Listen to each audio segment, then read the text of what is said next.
Hello, ladies and gentlemen. It's Mr. Fulton here with another exciting theory lesson.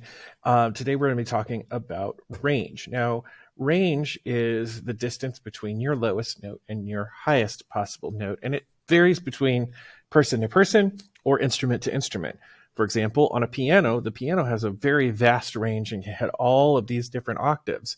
But let's say an alto saxophone can really only go from this note here maybe to up here feasibly, right? So different instruments and different voices have different registers.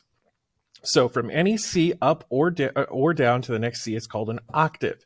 Why? Because there are 8 white keys in between those two pitches, counting each of those pitches on an arrow. So like if I start here on this C, where it says C2 and count that pitch, always count the pitch because you're going to strike it in order to play it. So if you're going to play that pitch on the piano, it counts as a pitch.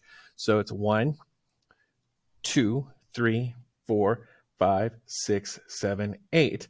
And I'm going to play that final C3. So I'm going to strike that key too. So if I'm going to play the piano and I'm going to strike the first key and the last key, those keys count. And so that is 8 pitches in between here and here. And it also goes downwards, right? So this C2 down to the C1, 8 pitches in between.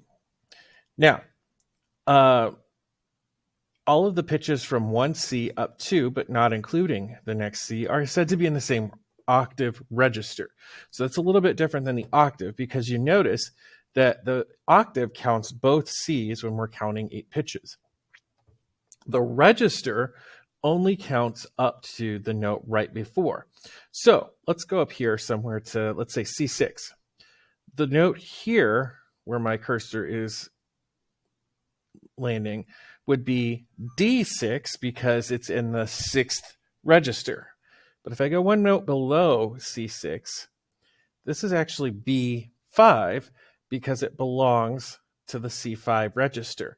And that can get a little tricky. So when you're on a C, anything above that C up to but not including the next C is in the same register. Sorry about these lights going on and off. It's in the same register, but anything right below that new register it belongs to the register prior. So this would be C1 up to B1. Then we have C2 up to B2, and so on up the keyboard. Okay, so your first part of the assignment for this lesson is to simply label the registers in an Edulastic exercise worksheet.